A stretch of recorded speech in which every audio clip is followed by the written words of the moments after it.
present. Yeah, they're still on hold. Jim, how are you? I haven't talked to you in how long? I want you to know that's okay with me. Excuse me. No offense. You don't have to think of anything, right? How you been? Okay? Good? How are you? Good for you. Yes. Fine. How are you?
Welcome, everybody.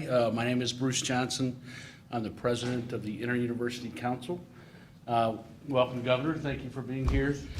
I'd like to introduce our presidents, Jeff Bauer, Shawnee State, Greg Crawford, Miami, Todd Diakins from Kent State, Susan Edwards from Wright State, Christina Johnson from Ohio State, John Langell from Neomed, Gary Miller from the University of Akron, Rodney Rogers from Bowling Green State University, Hugh Sherman from Ohio University, and Jack Thomas from Central State University.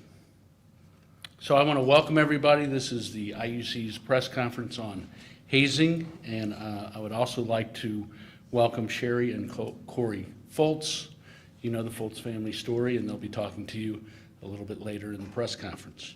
At this time, I'd like to recognize Rodney Rogers, President, Bowling Green State University. Thank you, Bruce.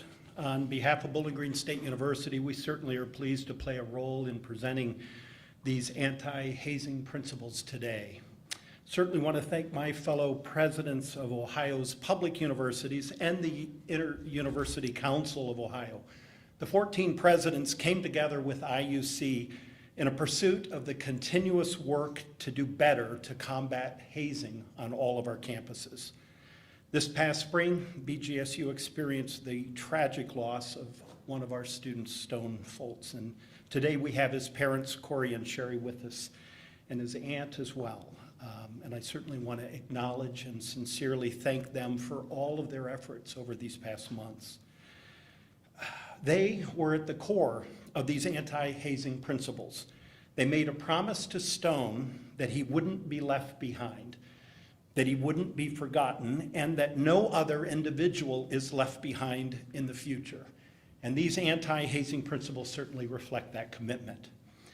And while BGSU took action to hold the fraternity and those students responsible for these intolerable acts, we held them responsible.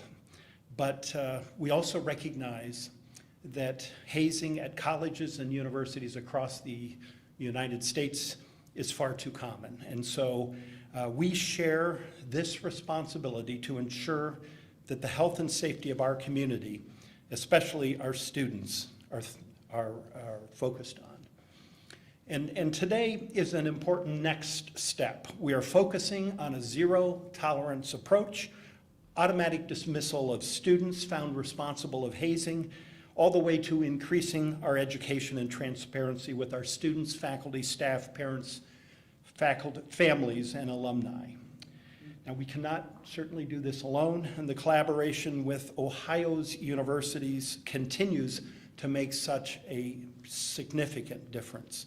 But I also want to make sure we thank Governor Mike DeWine, Senators Gavarone and Coonsey, along with Ohio's legislature for leading and passing Senate Bill 126, Collin's Law, named in memory of another tragedy at Ohio University with the death of student Collin Wyant. This state law now expands the definition of hazing and creates a variety of new criminal hazing offenses and imposes more serious penalties. Through today's announcement, including zero tolerance approach across all of our campus, we will help eradicate hazing. That is our goal, and BGSU remains committed to working with Chancellor Gardner, all of our peers, the Fultz family, and anyone across the state and the nation who shares in this mission. Thank you. Thank you, President Rogers. In June, all 14 public university presidents signed these new principles. And so to explain those new principles, I'll invite our Vice Chair, President Greg Crawford, Miami University. Well, thank you, Bruce, and good afternoon. Today, the Inter-University Council of Presidents stands in solidarity to eradicate hazing from the Ohio Public University campuses. We declare our unwavering support of Senate Bill 126, introduced by Senator Teresa Gavarone and Stephanie Coonsey. Thank you to these sponsors, and thank you to President Matt Huffman, Speaker Bob Cupp, the members of the Ohio General Assembly, Chancellor Randy Gardner, and Governor Mike DeWine for your support of Senate Bill 126. Your compassion, courage, and hard work ensures that our students are safe, healthy, and empowered to live fruitful lives and lead successful careers. And before I describe our support and the zero tolerance principles, I wish to acknowledge the Wyatt and Fultz families. We are grateful for your courage and compassion and efforts, and we will forever hold Collin and Stone in our hearts and thoughts, as well as all those families who have been impacted by the brutal of hazing. Every year, university students across the nation are harmed, injured, and even die due to senseless, cruel, and inhumane acts of hazing. Our IUC anti-hazing principles are designed to eliminate hazing through stiff penalties, robust collaborations, elevated oversight of our organizations, and a comprehensive annual reviews. Specifics of our anti-hazing principles include the following: zero tolerance approach that imposes several sanctions against students, organizations, and individuals who engage in hazing. Automatic dismissal of any student convicted of criminal hazing and debarment from attending any Ohio public university in accordance with the state law. Working with law enforcement as a vital partner in combating hazing. Strengthening the role of advisors to student organizations. Educating families and alumni on hazing, including where and how to report it. Improving the content and delivery of anti-hazing education for our students. Providing data on hazing violations to inform students' decisions about joining various organizations, and offering a personal outlet for reporting hazing. By advancing our zero tolerance approach, anti-hazing principles, and our strong support of Senate Bill 126 as a university-wide system, we honor the memory of Collin and Stone. We will do everything within our power to end hazing on our campuses. Thank you. Thank you, Dr. Crawford. I'd also like to recognize the Chancellor. Chancellor has been very active in this effort. He's soon to convene a group to follow up on the recent law that was passed, but we look forward to continuing to work with our Chancellor to try to eradicate hazing in the state of Ohio. Next, I will introduce Dr. Christina Johnson from The Ohio State University to give her campus's perspective. Thank you, Bruce, and good afternoon, everyone. I want to begin by reiterating our deepest condolences to the Fultz family, who you will hear from shortly on the tragic loss of your son. Your bravery during this time of unimaginable grief and your commitment to preventing a tragedy like this from happening again is the reason we're all here today. Thank you. I also want to thank the Inter-University Council of Ohio, our state legislature, Governor Mike DeWine, and Chancellor Gardner for their commitment to anti-hazing efforts like those announced today. We remain grateful to Chancellor Gardner for his urgency, and now is the time to set these principles forward. The principles that Ohio's 14 public universities have developed in cooperation with the Foltz family joined Collin's Law, signed by the governor earlier this month, as important steps towards eliminating hazing on our campuses. The Ohio State community grieves with the Foltz and Wyatt families and all who have lost a loved one or have been damaged by these criminal acts. We will continue to do everything in our power to eradicate hazing in the state of Ohio and beyond. Our universities exist to educate and develop tomorrow's civic leaders. This is our purpose. As a land-grant university, Ohio State's DNA is rooted in this idea. We have a mandate to improve the lives of families in the communities we serve. Hazing is the antithesis of these ideals. It stands in opposition to our principles and violates our deeply held values. We have an innate responsibility to reject it. What I like so much about the principles described by my IUC colleagues today is that we will do what we do best to combat hazing. We will educate. Not only will we take a zero-tolerance approach to incidents of hazing on our campuses, we are already enhancing our ongoing efforts based on the IUC principles being shared here. Specifically, last week, 9 of our student life staff attended the Interdisciplinary Institute for Hazing Prevention training so that they can assess our university-wide hazing prevention education and develop a robust approach to educating our community about the horrors of hazing and how to end it.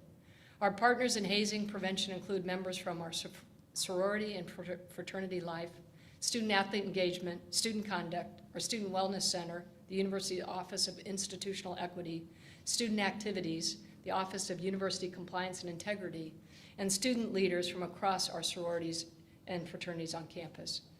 In terms of strengthening the role of our advisors to students groups, we are requiring all student organizations to sign an anti-hazing pledge that also includes the signature of their advisor.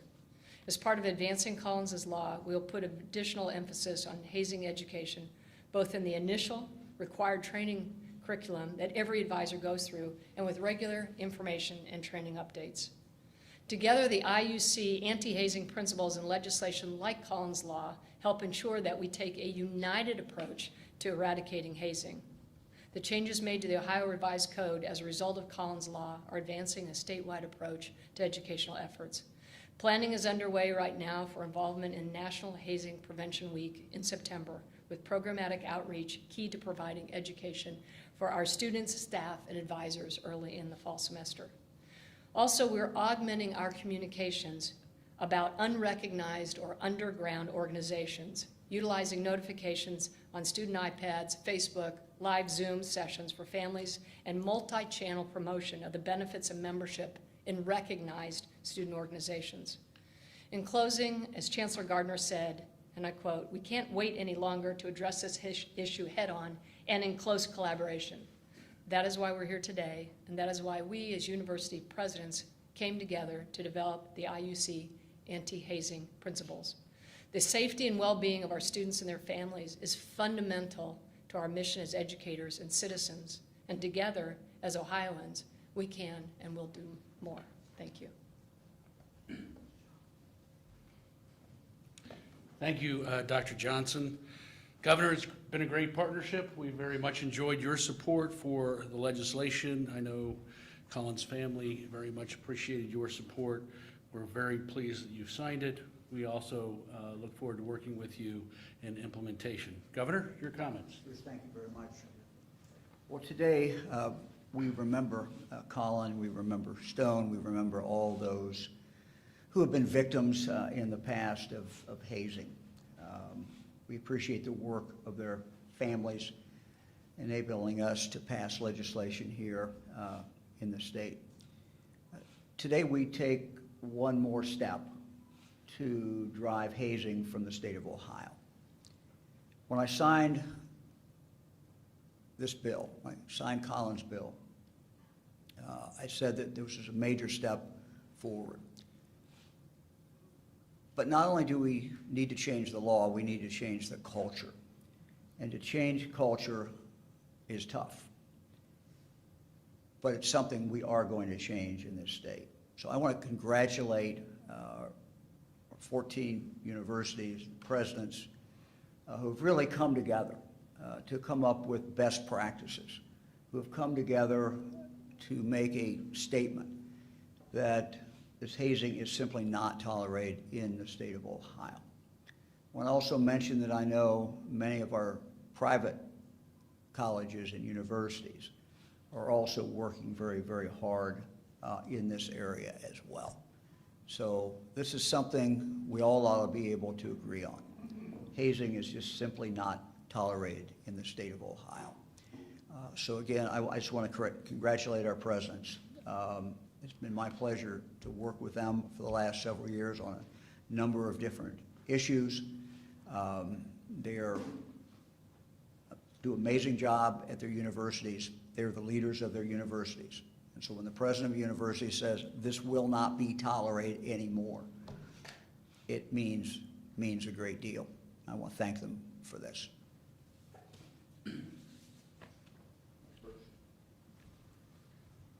Thank you, Governor. We really appreciate those comments.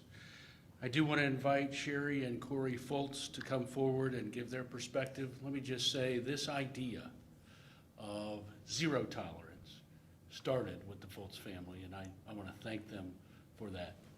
Come forward. Thank you.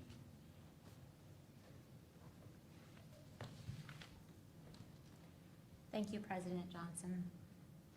Governor DeWine, thank you for all your support through this. This is a very important day in the effort against hazing on our Ohio college campuses. A personal thank you to Dr. Rogers and Natalie Jackson of BGSU for helping us get to this point. The principles adopted today by the IUC are a combination of a lot of effort on part of many people. We sincerely thank you. However, the work is not done. The principles introduced today are critical. The keys to success will be in the policies and the procedures you create based on these principles and how well you keep your students informed and involved. The first principle is a zero tolerance approach. To our family, this principle is all about putting stronger penalties in place for individuals and organizations that participate in hazing activities, regardless of the degree of harm. The intent here is to send a clear message. You haze, you're expelled, and if you're part of an organized group, that group is removed from campus as well. You have heard us say before, hazing is abuse, and hazing should not be tolerated in any form. We believe we need to go farther than just focusing on the consequences. We must also find ways to prevent this behavior from occurring in the first place and create a new culture of what is acceptable when students decide to join new groups on campus. We need all of you to help create this new culture. You need to bring a heightened awareness among your students to the dangers of hazing and how the lack of looking out for fellow students can end a young life early, maybe even their own. We need all of you as leaders and mentors to these young men and women to ensure that your campus is safe for them to learn and live their lives. Stone would want us to be his voice and never leave him behind. We are counting on you to never leave any one of your students behind, so no other family will endure the pain of losing a loved one like we did. Please, no more deaths from hazing. Thank you for helping us make this promise to our son, Stone. Thank you.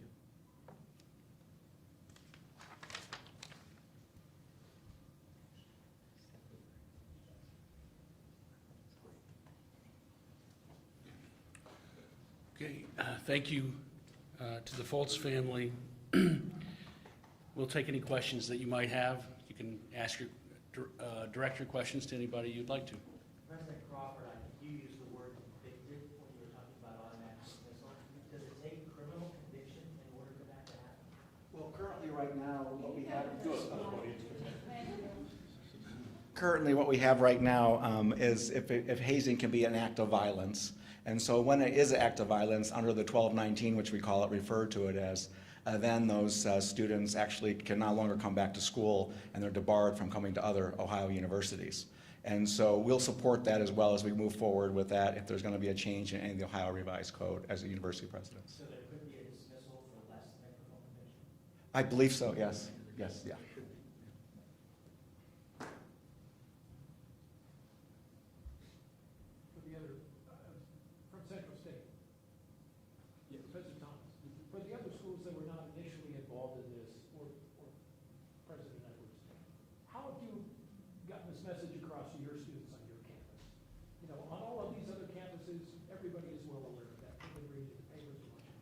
But for the other schools, Well, for Central State, we do have policies, and for those students, we have a dean of students who put correspondences out to the entire student body, as well as from the president's office. We want to let people know how serious this is, and that we all stand in solidarity here. I have a question for the governor. When you talk about why children under 12 are not required to be vaccinated, or sorry, not required to wear masks in schools because they can't be vaccinated. Sure. I want to start off, let me just check some numbers. I want to read these numbers because I think they're very significant. Since January of this year, we have had 16,924 Ohioans with COVID hospitalized who had not been vaccinated. Let me give that again. Since January, there have been 16,924 of our fellow citizens hospitalized. None of them were vaccinated. We've had 205 who have been hospitalized who have, in fact, been vaccinated. If you look at the deaths, what we're reporting, and there's these do lag behind, but this is what we have. Of the deaths, people who've had COVID since January, 6,812 not vaccinated, 34 vaccinated. These numbers are stunning. We're seeing them across the country. 99% of the hospitalizations, 99% of the hospitalizations for COVID are because that person was not, in fact, vaccinated. So this is an amazingly powerful tool. I think all of us share the goal of having all our children, whose families want them to be able to go to school 5 days a week, beginning in August or whenever the school starts, and to be able to complete the year and do that. We want to see kids in school. For that to happen, it's very important that anybody, any child who can be vaccinated, become vaccinated.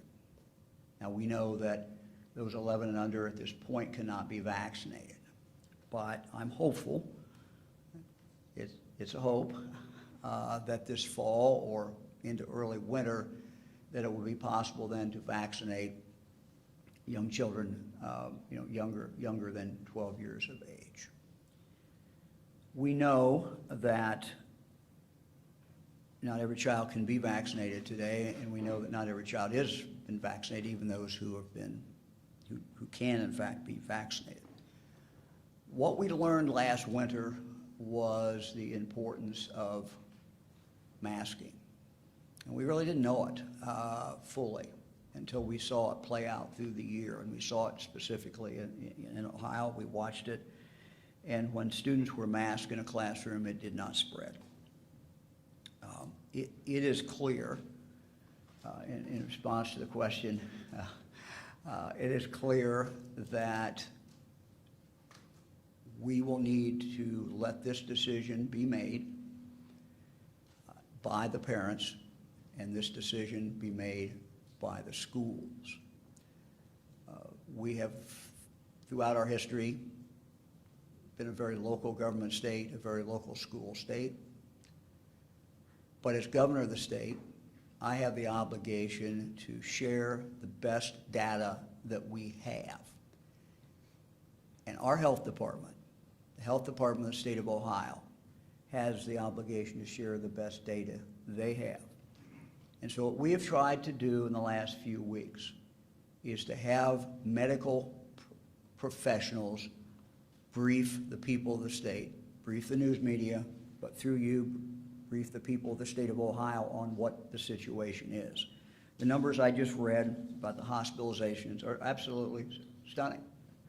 You know, if you want to, stay out of the hospital, get the vaccine. Statistics are just absolutely overwhelming. So what our health, Dr. Vanderhoff, the two other doctors this morning who joined Dr. Vanderhoff, pediatricians, I think their message was very, very strong. And that is vaccination. If that child can be vaccinated, getting that child vaccinating is your best protection. That child will be able, and that school will be able to stay in school.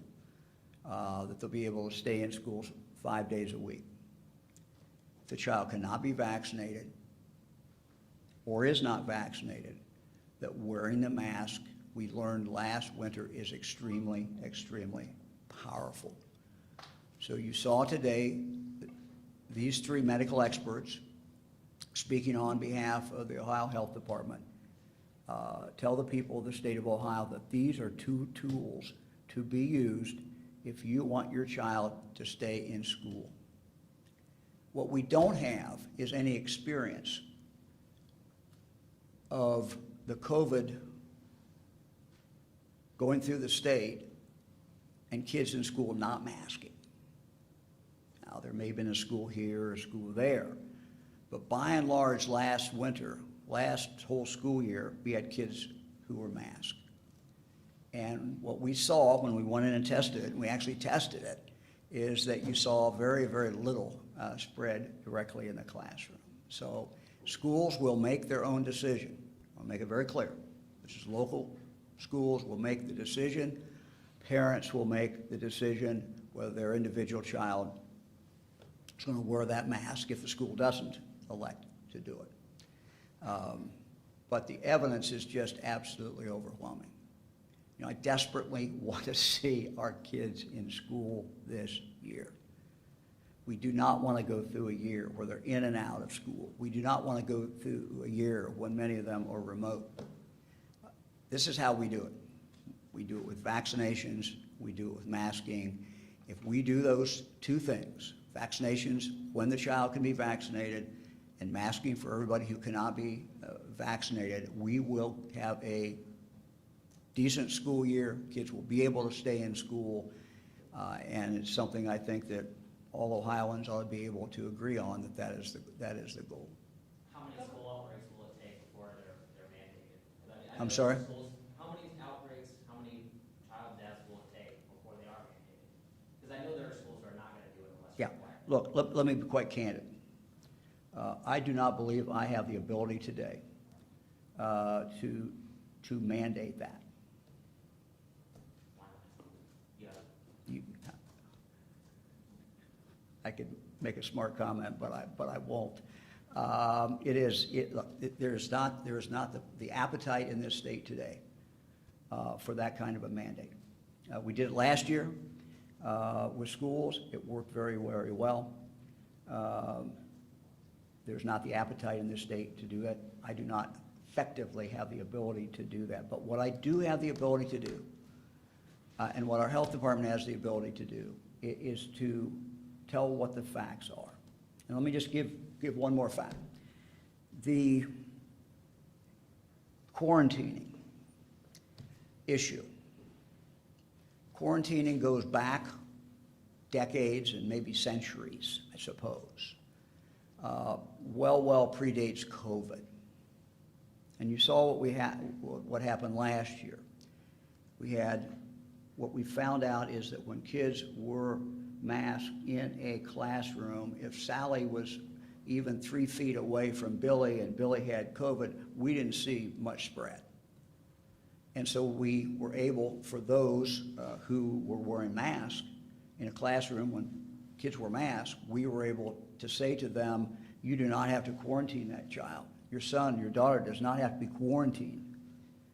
And that was a pulling back from what the CDC said. And that was a pulling back from what's traditional. But we said when everyone was wearing a mask, you could do that. And so I would just, again, point that out to our schools and point that out to parents, that as they make decisions about that your child who plays sports, your child who's in the theater, your child who's in debate, whatever they love to do, there's nothing more important than the child being able to find something, a passion that they have, that they love to do. If you want your child to play sports, you know, not being vaccinated and not being masked in school is a recipe for that not happening, or for that to be certainly at least potentially interrupted. So much better chance everybody in the classroom is masked, because the protocols that will be by the local health department are simply different based upon that fact. So that's just a fact, and something for people to weigh. But we're at a point in this pandemic where information is out there. We're going to continue to put information out there. But we're at a point where these decisions must be left to the local community. They must be left to the parents. Governor, was anyone in you or anyone in your administration named by a pseudonym in this deferred prosecution agreement last week? And if so, can you name them? I'm not aware of anyone. Including yourself? Yeah, including myself. I'm not aware of anyone. Look, First Energy, very important company to the state, very important company to Akron community. My position during the campaign was very clear. They had 2 nuclear plants that might go away. My position was that they need to continue to employ people, that this was non-carbon production of energy, and therefore it was good. You know, in regard to you know, Mr. Randazzo, everyone knew he'd worked for First Energy. That was not a question. Everyone also knew he had worked for a lot of different companies. He'd worked both sides of it. He'd worked for the utilities. He's worked for the consumers. And so he was picked by our administration, picked by me, for the reason that he had expertise in this area. And he'd been on, you know, both sides of it, understood the issues. So that's you know, that is why he was picked. Did you actually read the deferred prosecution agreement thoroughly? Sound like my 7th grade teacher. I will tell you, I did not go back and read it twice. I read it quickly.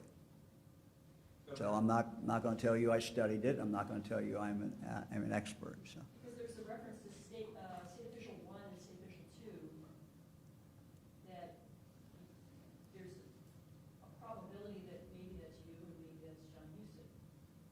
So you answered Jeremy's question that you don't think there's anybody in your administration that's named by the pseudonyms, but you only read the agreement quickly, correct? That's correct. I only read it quickly, but I did focus on, since you had called my office and asked questions about those 2 individuals, and that was the very question you asked, I did go back and I certainly did look at those sections. So it's not you. State official 1 is not you. I would not recognize me from that. No, I would not. No. When did you learn that First Energy had paid Sam Randazzo $4.3 million? Well, I did not know that before we hired him. I did not know that until, and I'd have to check the date, but I think it was around October of 2020. And I believe that came in a call from Mr. Randazzo to my chief of staff. And she in turn informed me, I don't know the timing of that. But before he was hired, I certainly did not know. Now, did I know that Sam Randazzo worked for First Energy? Of course. My understanding was that relationship was done with. That he was actually, what we were told by him was he was coming out of retirement. That's what I knew. Governor, to follow up on that, in May and December of 2018, documents from First Energy Solutions bankruptcy listed companies that appear in Sam Randazzo's financial disclosure. Were you aware of just how recent his ties to First Energy were? No, but I knew he'd worked for First Energy. What I knew was that relationship was over with. And that would have been the important thing to me, whether or not it had been 6 months or whatever the period of time it had been. Everybody knew Sam Randazzo had worked for First Energy, so it wasn't an issue. My understanding was that had been terminated. That relationship had been terminated, and we move on. I mean, look, Mr. Randazzo had asked by people on my team, do you have any conflict? These are standard questions that you're going to ask to any person. Anything going to embarrass the governor? Any conflicts? And the answer he gave was no. Thought the relationship was over with. Never a secret that he had a relationship with them. Can you I'm sorry, did First Energy executives push your administration to put Sam Randazzo on the PUCO? No.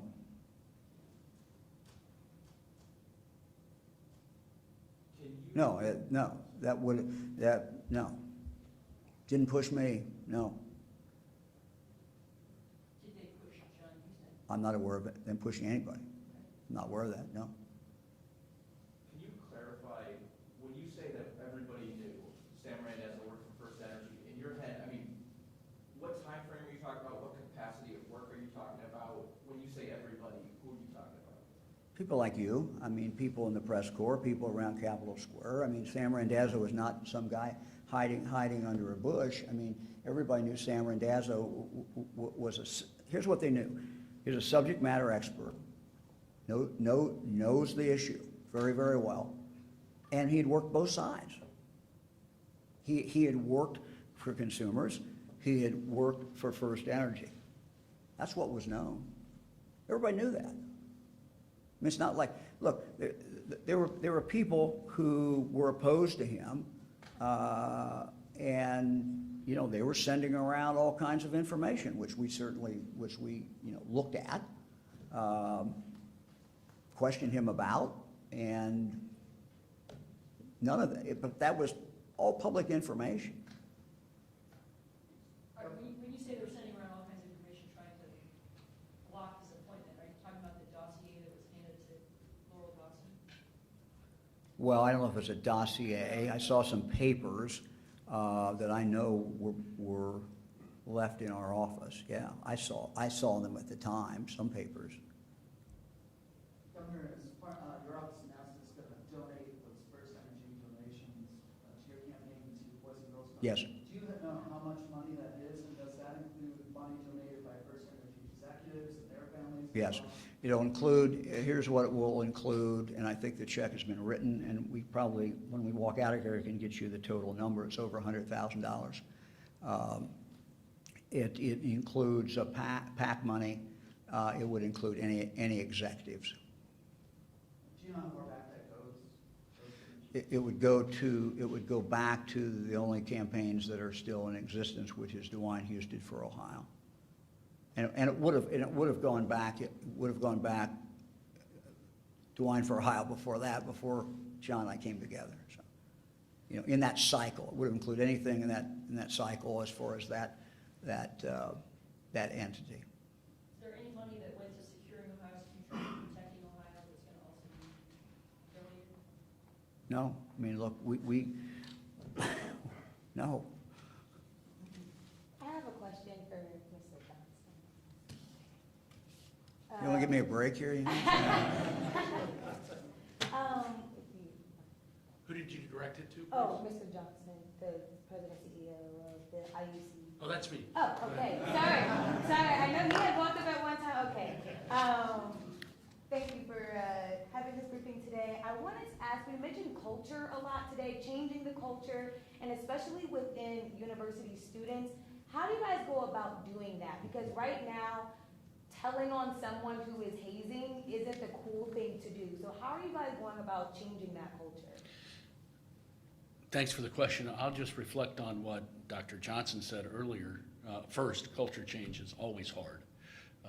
And two, we're professional educators. And so we believe in the human spirit and their ability to see the greater good, the better good of people.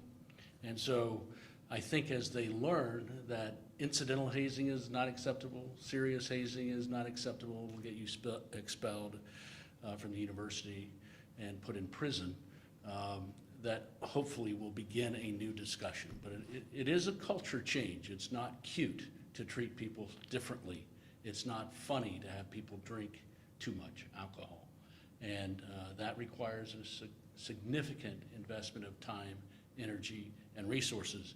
And these presidents are absolutely committed to it. When you say education, do you mean taking classes? Do you mean holding, Yeah, it's more along the lines, and I'll let any president speak up if they have a different perspective, but it's more along the line of training. We do a lot of training with individualized sessions as opposed to an entire class experience that would be 3 hours a week for 15 weeks or something. And reporting hazing, are there going to be any incentives for kids and students to speak up if they're in a situation like this, to actually let you guys know what's going on? Yeah, we haven't discussed the incentives part of it, and I've had discussions with a number of student affairs vice presidents. They're getting very creative about how to bring peer pressure to bear on the hazing issue. I haven't heard them talk specifically about financial incentive or something of that nature. And the principals themselves tell us what makes these permanent or gives them power, what makes these more than just guidelines that we're seeing up front? One of the principles is asking for a change in state law, and that's principle number 2. But the rest of them are these university presidents coming together with an absolute commitment to see a difference be made.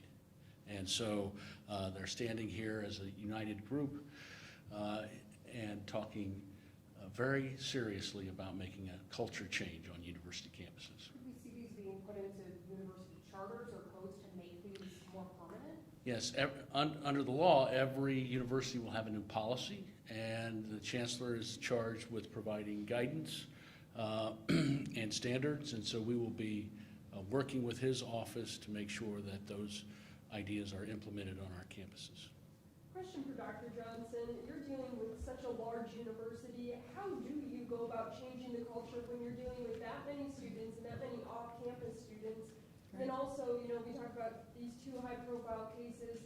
Neither were at Ohio State, but you have to imagine that this is happening on your campus as well. Do you worry that the next case could be an Ohio State student? So a couple things. Thank you very much for the question. My background is both in the academy and also in industry. And so when I ran a hydropower company, if you don't put safety first, people get injured. And I think we all have learned what's happened over the last year with COVID and what we can do to educate around keeping yourselves. And we had a Buckeyes Together. We are going to expand and say that together as Buckeyes towards safety for the entire campus, including hazing. So that's the first thing. Second thing is, last year with COVID, we issued 57 emails. We had town hall meetings every month that drew thousands of people. So I think the things that we learned from that, we will apply, and got a great team and a fabulous senior vice president for student life, and Melissa Shiver. So we'll be working very closely together to take all those learnings and apply them towards anti-hazing. Thank you. I had some follow-ups again for the governor, first energy. We got time for one last question due to time. Okay, I just want to clarify, you said that in October of 2020, Sam Randazzo told Lowell Dawson about. Yeah, and I told you I wasn't sure of the exact date. It was a period of time. I know that the FE disclosed to the Securities and Exchange Commission in November about a payment made. So I'm wondering, did Laurel tell you, I'm wondering if November was that, did you actually sit on that information for a month, or do you think the disclosure came around the same time as First Energy disclosed to you? I don't know the date. I told you I didn't know the date. I don't know the date. I mean, the operable point was that, you know, before he was hired, we did not know that. I did not have any indication of that at all. Well, all I knew was he doesn't work for First Energy, and that was over with, and that he answered the questions that there was he had no conflict. So that's it. But also on December 18th, 2018, you had dinner at the Athletic Club with Chuck Jones and Mike Dowling. What did you discuss? Did you discuss the appointment of Randazzo? No. It was, what is the date? December 18th, 2018. I would have to go back and look at the calendar, but I don't have a specific recollection. And, you know, if you say that we met on that date, I'm sure we did, but, you know, look, this is a major employer in the state of Ohio. You know, I have meetings with people who are CEOs all the time.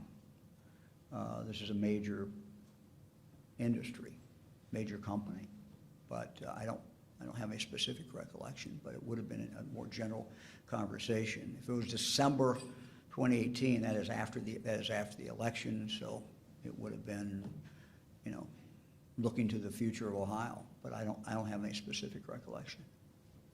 Governor, in 2019, under Sam Randazzo's PUCO, the PUCO waived the requirement that First Energy conduct a rate review.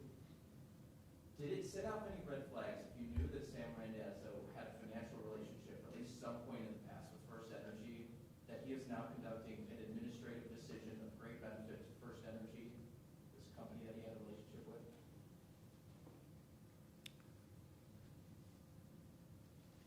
Well, our understanding was, you say financial relationship. I would describe that as he worked for them. He did work for them. He was paid for that. We knew that. Everybody knew that. So there's no new information that's available at that point. So, you know, no new information as far as I was concerned. All right, thank you all. Thank you all very much. I want to thank the governor, and I'd like to thank the Foltz family specifically for your help today. And that'll conclude our press conference. Thank you very much. Yeah, we have all this. Thanks, everyone. Be a part. Appreciate it.